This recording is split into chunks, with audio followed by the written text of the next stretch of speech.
Hey y'all, hope you're doing good. So I am here with a very short message, and it's one that's still kind of marinating, still kind of baking, but I wanted to go ahead and come on and share with you all anyway.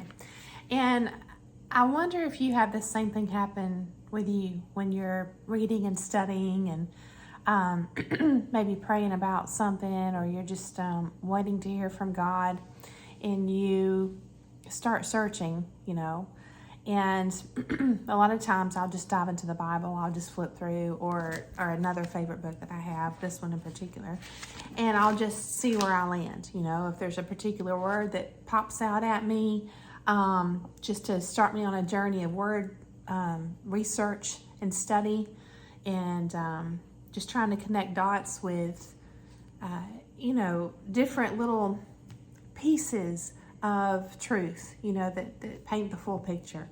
Or, just there's so many different ways you can approach seeking inspiration, for your journey, for a lesson. That's what ultimately we're doing, right? Is we're wanting to be in the position of a student. We're wanting to, it's kind of like calling out to God, like, okay, here I am. I have time in my classroom, I'm ready. And sometimes the lessons don't wait for us, but other times it kind of feels like, God is quiet. And that's what my situation has been recently, which is why I haven't posted in a very long time. And I hope you can hear me. I do not have my microphone with me today. So, but that's what I did. I started by flipping through because I haven't felt, I would say inspired, but it's kind of like I've had the desire to post videos, but I haven't had the messaging placed on my heart. And in the past, it's always just been kind of like an ongoing current or flow. And I haven't had to look very far for a message that just, that came flooding into my heart. So it's been a time of transition for me. And I've had to make peace with it because I had gotten comfortable, honestly, with how much inspiration was flooding into my mind and heart. And I loved it. And I loved sharing it with you all. And then, like I said, all of that kind of went quiet. And I started, questioning, is it me? Have I done something wrong? And even the times when I try to sit down and get a message, it's hard for me now. And in the past, it's never been hard for me. So I'm still working through this, and and it's I don't have a definitive answer or reasoning for it. Just being honest with you all and sharing that. But I did have a little bit of something happen, and what I was starting to say, to make full circle here. When I was flipping through, I found a word that jumped out at me. And I thought, I have no idea why this word is jumping out at me. But then through my research, I had a seemingly unrelated Bible verse that I found in trying to pull this message together for you all. And this word was right there in the verse. And I was, to me, that was like a confirmation that God's hand is, in fact, all in this lesson, that I'm trying so hard to find. And so, in other words, I think that sometimes, depending on the season of your life, it can be hard to distinguish when you are searching and you're striving to gain some wisdom. It's kind of like when you have some, little bits and pieces of information that that are starting to form your messaging, okay, your answer, your direction, your path, however you want to say it. The dilemma I face is questioning, is it me doing this or is it God? Where's the delineation here? Where's the distinction here? And I'm still working that out. But confirmations are really cool, and they happen in, different ways, but typically it's something that feels more than coincidence. It feels statistically impossible. It's like a little mini miracle. And so that's what happened for me, just today when I was researching, and I really enjoyed it. But the word that popped out at me is the word detest, okay? And I tried to make sense of why. I think that if you are on the truth-seeking journey and you're trying to keep your mind and heart in the positive vibration, despite whatever you've been through, or whatever you're working through or healing from, I think that we really try to steer clear from going down the path of just dwelling on negative things, including the spirit of detesting, our situation, detesting other people. That's not the spirit of love, and we're supposed to love one another. That's our directive from the Bible, okay? And so I was thinking, why in the world? Why this word detest?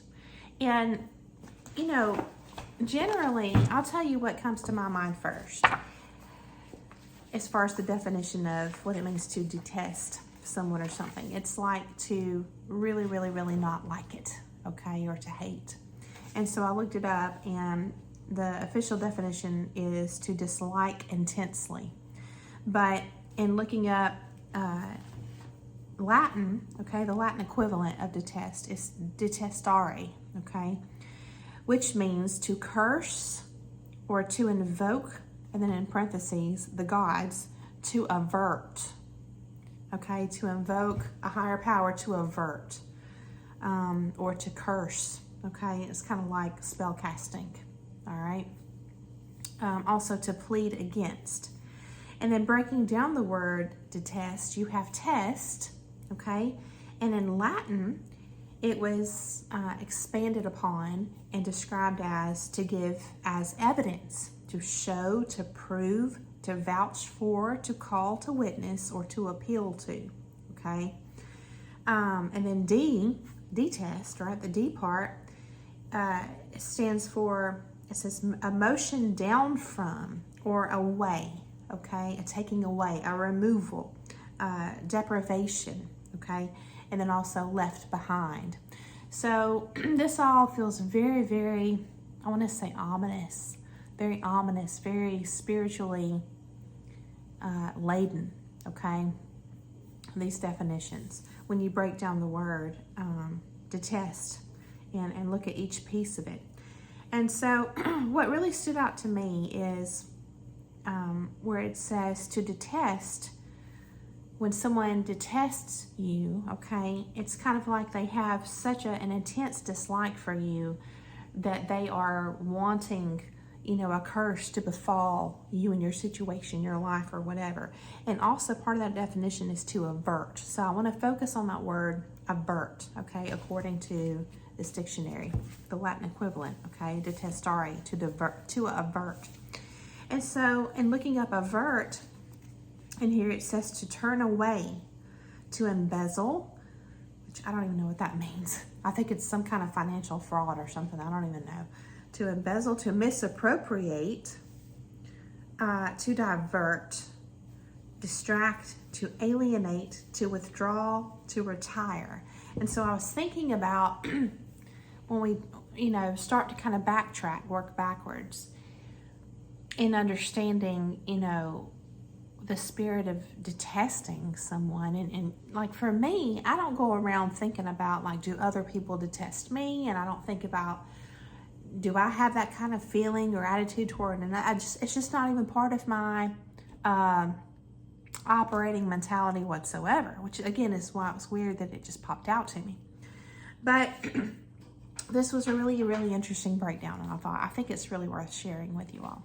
And I hope you find value in it. I really do. But what came to me when I was reading this definition of avert, it started really becoming clear, because I thought, based on what a lot of us have experienced, these little pieces of this definition can, if you reword them, not change them, but kind of just put them in your own terms, okay? Relabel, rename these different aspects of what it means to avert. Then you can start to relate, okay? At that point, this starts to resonate. It did for me, okay? Because to misappropriate, that's to misuse, okay? To abuse. And then to divert, if a person is diverting you, okay, that means that there's a spirit of control there, okay? Someone who is wanting to control you in a situation. It's akin to like derailing you, okay? And then of course it says to distract. When you're distracted, typically you're off of your focus. You're off of your purpose and your path. And you're only going to be off of your initial intention and focus and path if you're confused. There's been some type of confusion, some kind of whirlwind in your mind, a takeover of sorts where you have been steered in a different direction, okay? So that's what I get when I look at distract. And then to alienate is really to isolate, okay? And a lot of these people who are operating with a dark spirit, they do this. And you just hear the word isolate more often than alienate, okay? And then to withdraw or to retire, that's to quit, A lot of times we do quit things that we shouldn't have quit, things that we enjoyed, that brought us contentment, that brought us stability in our life, things that we felt were truly a part of our purpose, you know. And so I just want to detail this out as well here, the difference between avert and divert, okay? And this is from the AI overview on Google. It says that they both involve turning something away, but they differ in their direction and purpose. To avert means to turn away to avoid something dangerous or unpleasant, while divert means to turn something aside from its usual path or purpose, okay? Again, to detest, according to this Latin English dictionary, is to avert. But notice that it's also coupled with the meaning to curse, okay? Or plead against when someone's coming against your purpose and your path, okay? So I want to take a look at this verse here. It's Proverbs chapter 10, verse 17 says, "Whoever heeds instruction is on the path to life, but he who rejects reproof leads others astray." So I found that really interesting. Specifically the part that says that whoever, rejects reproof, it's not even talking about the consequence being for themselves, but for others, that they then lead others astray, And I think that a lot of us who put videos out there, it's really important that we feel that we are careful, and I never want anything that I present to be taken as, an absolute truth. Like I've said many, many times in my videos, I just want to get the wheels turning. That's my desire. And then hopefully to just inspire and encourage you to, look deeper in your own journey, right? But yes, that's the consequence here. Someone who is rejecting reproof, they lead others astray, okay? And then, what does that mean, right? To be astray, it's like a wandering, just a roaming, a wandering, being lost, the sense of being lost, okay? And so, yes. In Matthew chapter 24, verse 4, it says, Jesus answered them, "See that no one leads you astray." Okay? And in other translations, instead of saying leading you astray, it says, See that no one misleads you or deceives you or fools you, right? Because the lies, that's what, it's the deception that leads us astray, okay? And of course, if you want to read the context, I would recommend Matthew chapter 24, verses 1 through 14. But what's interesting too is verses 12 and 13 here, okay? Because in terms of context, you know, it's talking about who is saved in the end, okay? And this is a really, really great little section of the Bible to read because it's talking about end times, you know, and looking for the signs and how we will know, and being led astray, you know, by others who proclaim to be Jesus when they're not, things like that.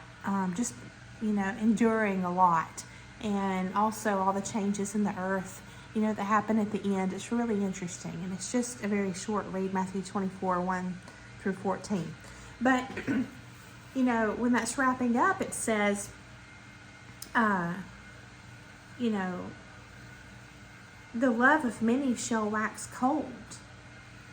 And it's because of just the state of humanity. It mentions the iniquities, right? So just the state of humanity.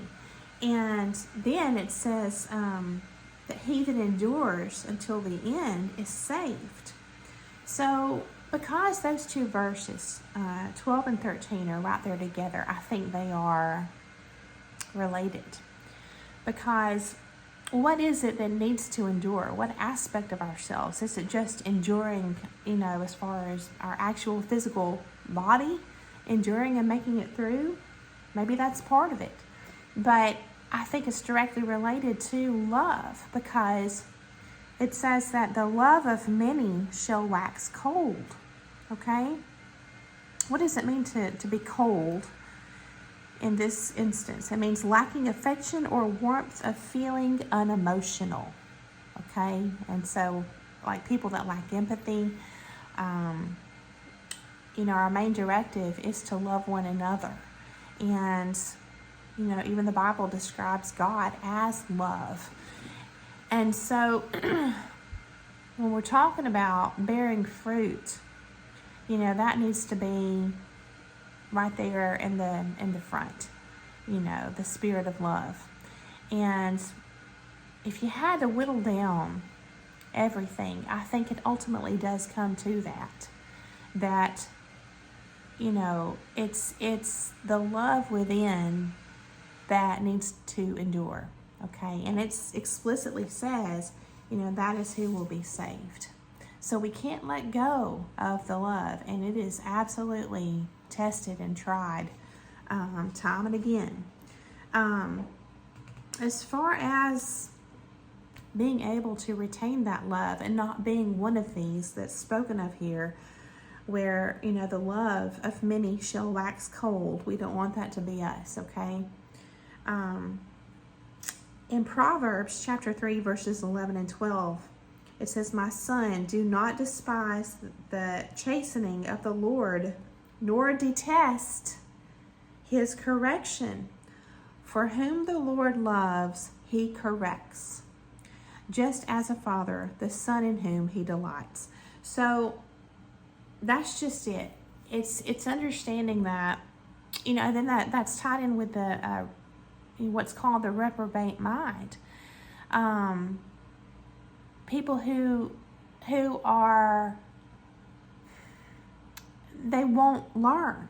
They will not receive correction and instruction, you know. And then I was looking at the word student, and it's related, it's equivalent is disciple, okay? Pupil, disciple, student. And so you have to remain, I think, a big part of this test, which again, remember, test means to give as evidence. So our life itself and our choices and our commitment, okay, to enduring turns out to be proof or evidence. It's ultimately the fruit of the Spirit that's within us. That's what it is. And as such, we are a witness to God. We are representing Him via our life and our commitment to love throughout life, right? because also it says to vouch for, to call to witness, okay? And to detest. It's more than just people disliking us, right? That might be the vibe we get on the surface from some people who we feel like they're just in opposition, you know? And it's people like that sometimes it's overt. We can immediately tell that the light in us irritates the darkness in them, and it's just a very overt, obvious thing. But sometimes they can put on a smile and a front and fake you off. But at some point, if you continue a relationship with someone like that, a friendship, whatever, at some point there will be a lot of signs that they do in fact detest you. But it's deeper. It's more important than just simply them disliking us intensely. It's spiritual. And on the spiritual level, again, the D is to take away, to deprive you, okay? To remove you from the position of proving the love of God, of being a witness, showing the fruit of the Spirit that's within you, to give your life testimony as evidence of God's work in your life. See, it's this spirit at work in some of these other people that is dark. It's more than just that surface level definition of detest. And when you break it down, it gives you, this is why I love word study. It gives you, it just gives you more spiritual food to chew on. You know what I mean? And it just validates a lot of times your experiences when you do those deep dives. And so it's really, really important because the test for us is to prove or to bear witness to the spirit that we are committed to inside, you know. Again, a tree is known by the fruit it bears. So the question I have for you, and that I ask myself, you know, time and again, when I'm trying to make sure I'm, you know, where I want to be, is, do you still bear the fruit of love, you know? Or have you waxed cold?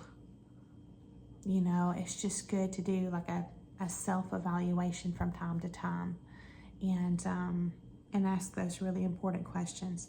So let me remind you also, there's the verse that says we love because he first loved us. And so that has to be our source.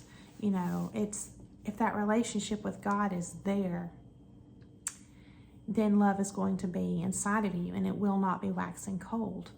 But the commitment needs to be one on our part of humility, of being forever a student, you know, and not just a student of life, but a student of God. And what that means is being able and willing to accept our correction, you know, and that's not an easy thing to do.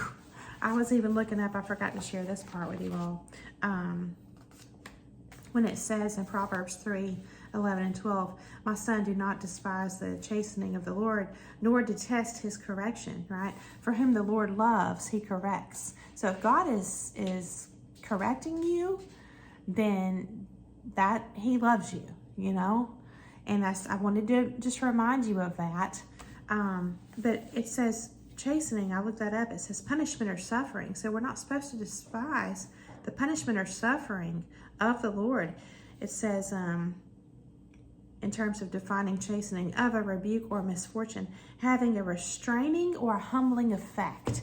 And that's a lot of times what happens when we go through crazy stuff, hard stuff, is we feel restrained for a while. It's kind of like when we think we're on the right path, we're just going full force, you know, or full throttle, whatever you want to call it. And when it's not the right path, we are in fact averted and diverted, you know, and praise God, because he's ultimately, it's kind of like, this is where the whole, you know, God works all things for the good of those who love him, because these people who are operating in the spirit of hate, really, their intentions may be to divert us from our purpose, but what winds up happening is we are averted from the path we were on, which was dangerous, because we were, engaged with these people. And so their intention is to avert us or divert us from our purpose, our God-given purpose, okay? But while we're walking on this path, we at some point experience this punishment or suffering, which typically involves doing away with that friendship or relationship. We perceive it as punishment, but really God is now stepping in, and he's doing the one that is averting us.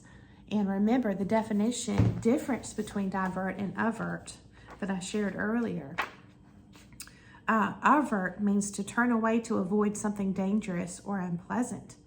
Okay, that's what God's doing. Meanwhile, this other person, they were working on a lower level, thinking that they were, very powerful, okay? Because God allows those people to continue in their delusions. It talks about that in the Bible too, okay? For them to be fooled into thinking that they're successful in planning your demise, okay?